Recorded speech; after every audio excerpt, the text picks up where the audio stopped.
हमारा टॉपिक है ब्लड। तो दोस्तों ब्लड बहुत ही इंपॉर्टेंट टॉपिक है अगर एग्जाम पॉइंट ऑफ व्यू से देखा जाए। तो चलिए इसको स्टार्ट करते हैं। दोस्तों यहाँ पर अगर हम ब्लड की बात करें तो ब्लड एक कनेक्टिव टिश्यू है।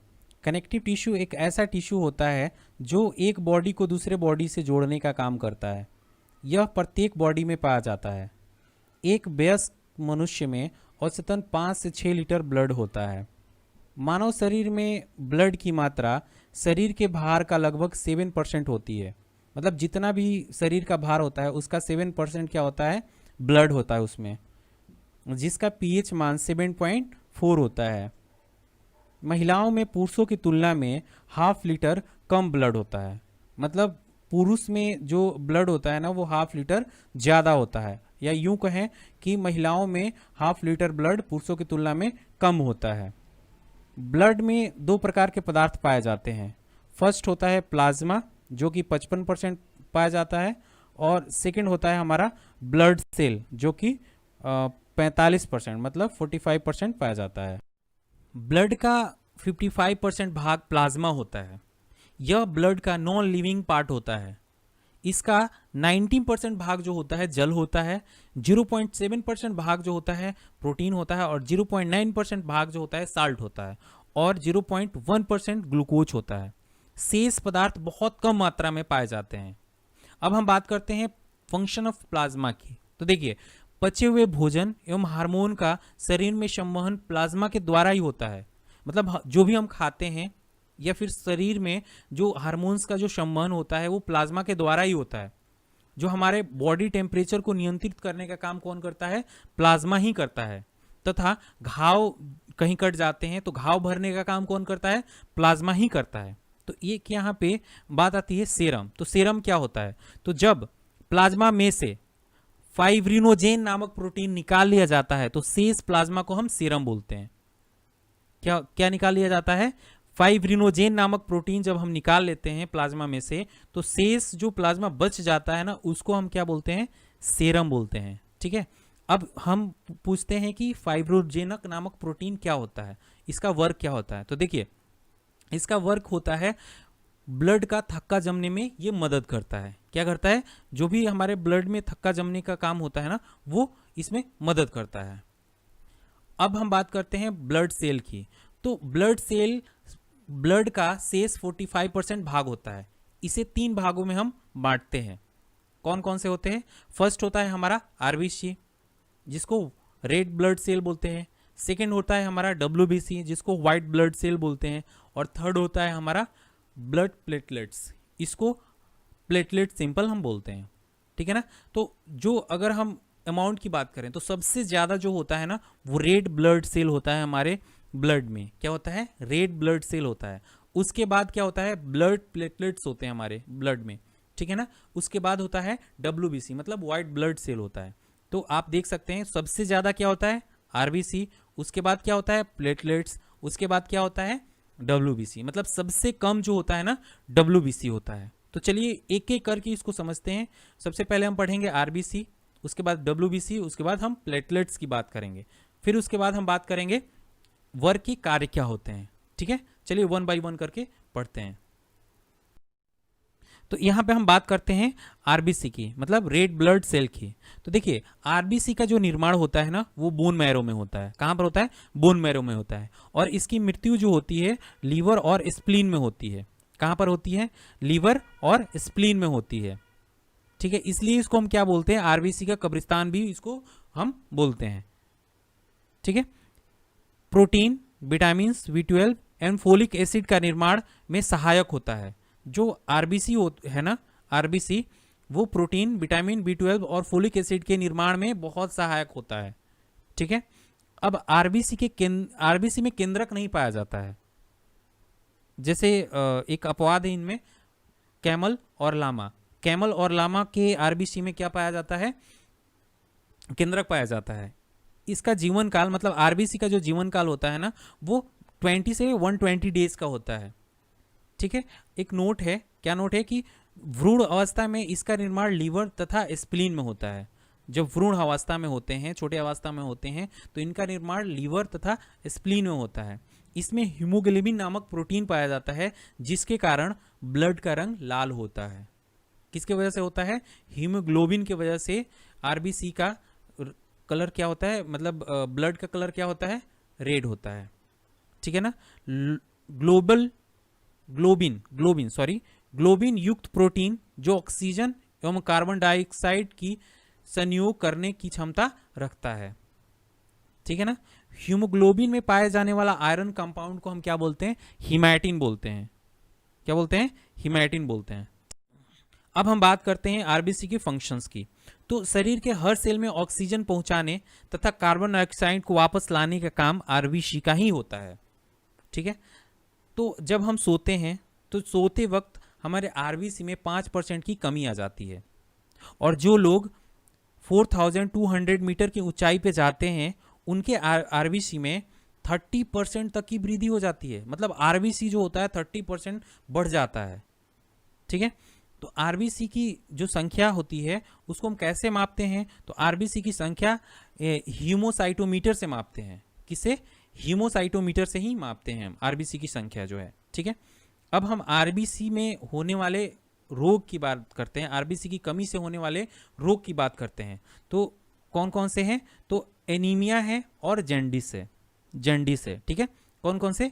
एनीमिया और जॉन्डिस। देखिए, हीमोग्लोबिन की मात्रा कम होने पर एनीमिया और जॉन्डिस रोग हो जाता है। एनीमिया वह अवस्था है जहां पर आरबीसी की संख्या या ऑक्सीजन की बुनियादी शारीरिक जरूरत को पूरा करने के लिए अपर्याप्त होता है। आयरन की कमी को एनीमिया का सबसे आम कारण माना जाता है। अब हम बात करते हैं व्हाइट ब्लड सेल की, मतलब ल्यूकोकाइट्स की। ठीक है। डब्ल्यूबीसी की। तो देखिए, ब्लड में डब्ल्यूबीसी की जो संख्या होती है ना, बहुत ही कम होती है, और आकार में तो बहुत बड़ा होता है, अमीबा के समान बड़ा होता है। इसमें केंद्रक रहता है। जैसे कि मैंने पीछे बात किया था कि आरबीसी में केंद्रक नहीं पाया जाता है, तो यहाँ पे हम अगर बात करते हैं तो डब्ल्यूबीसी में केंद्रक पाया जाता है। ठीक है। इसका निर्माण जो होता है ना, बोन मैरो, लिम्फ नोड और कभी कभी लीवर और स्प्लीन में भी होता है। इसकी जो मृत्यु होती है ना, वो कहाँ होती है? ब्लड में ही हो जाती है। तो इसकी मृत्यु ब्लड में हो जाती है। ठीक है। इसका जीवन काल जो होता है 2 से 4 दिन का होता है। अगर मैं आरबीसी और डब्ल्यूबीसी के रेशियो का बात करूं तो 600 आरबीसी पे 1 डब्ल्यूबीसी होता है। 600 आरबीसी में एक क्या होता है? डब्ल्यूबीसी होता है। ठीक है। अब इसके मुख्य कार्य के बारे में हम बात करते हैं। इसका वर्क क्या है, कार्य क्या है? तो इसका जो मुख्य कार्य होता है, जो हमारे शरीर होते हैं ना, तो शरीर के रोगों के संक्रमण से बचाना है। तो इसका मुख्य कार्य शरीर के रोगों के संक्रमण से बचाना तथा इम्यून सिस्टम को बढ़ाना है। जो हमारे शरीर में इम्यून सिस्टम है उसको क्या करते हैं? इंक्रीज करते हैं, बढ़ाते हैं। ठीक है। यदि बाहर से किसी रोग के कीड़े हमारे शरीर में घुस जाते हैं तो इसके इर्द गिर्द घेरा डालकर ये उसको नष्ट कर डालता है। मतलब डब्ल्यूबीसी क्या करता है? उस कीड़े के अंदर उसके चारों तरफ घेरा डाल के उसको नष्ट कर देता है। इसी वजह से इसको हम क्या बोलते हैं? शरीर का बॉडीगार्ड भी बोलते हैं। शरीर रक्षक या बॉडीगार्ड भी इसको बोलते हैं हम। तो देखिए, डब्ल्यूबीसी की सहायता से घाव जल्दी भर जाते हैं। मतलब हमारे शरीर में जो डब्ल्यूबीसी हमारे शरीर में जो होता है उसके वजह से जो हमारे शरीर में घाव होते हैं वो जल्दी ही भर जाते हैं। डब्ल्यूबीसी का अधिक भाग 60% से 70% न्यूट्रोफिल्स कणिकाओं का बना होता है। न्यूट्रोफिल्स कणिकाएं ऐसे रोगाणुओं तथा जीवाणुओं का भक्षण करती हैं। ठीक है। तो न्यूट्रोफिल्स कणिकाएं का वर्क क्या होता है? तो जीवाणुओं तथा रोगाणुओं तथा जीवाणुओं का भक्षण करना। ठीक है। नेक्स्ट देखते हैं इसके कितने टाइप्स। यहाँ पे हम बात करते हैं व्हाइट ब्लड सेल मतलब डब्ल्यूबीसी की। तो डब्ल्यूबीसी के 2 मुख्य भाग होते हैं। कौन कौन से? तो फर्स्ट होता है एक ग्रेनुलोकाइट्स होता है, दूसरा होता है ग्रेनुलोकाइट्स। ठीक है। मैं अगर बात करूं एक ग्रेनुलोकाइट्स की, तो देखिए, जिसके प्रोटोप्लाज्म में दाने न हो, क्या मतलब जिसके प्रोटोप्लाज्म में दाने न हो उसे हम क्या बोलते हैं? एक ग्रेनुलोकाइट्स बोलते हैं। देखिए, मोनोसाइट का निर्माण भी बोन मैरो में ही होता है।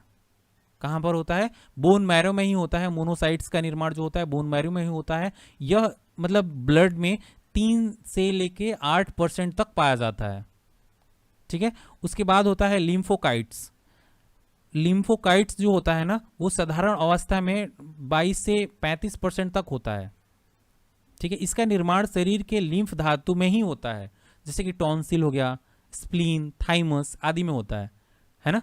इसको हम 2 टाइप्स में डिवाइड करते हैं, एक होता है टी लिम्फोकाइट्स, एक होता है बी लिम्फोकाइट्स। ठीक है, जो टी लिम्फोकाइट्स होता है ना वो कैंसर सेल को रिमूव करता है।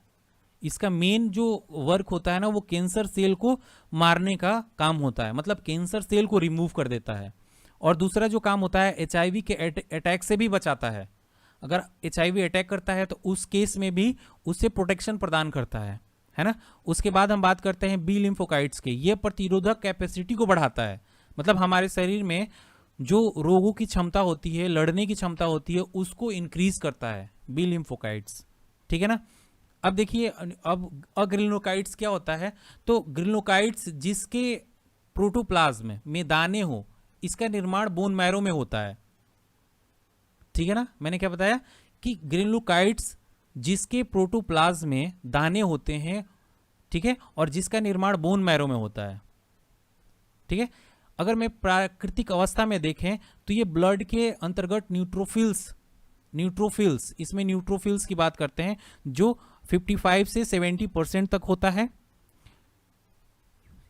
यूसिनोफिल्स जो होता है 2 से 7% होता है, और बीसोफिल्स जो होता है 1/4 से 1% होता है, मतलब 0.25 से 1% तक इसमें रहता है। ठीक है, अब WBC की कमी से होने वाले रोग कौन कौन से हैं? तो WBC की कमी से होने वाले रोग कैंसर और HIV है। ठीक है ना, अगर WBC की कमी हो जाती है तो उस केस में हमारे शरीर में कैंसर होता है या फिर HIV हो जाता है।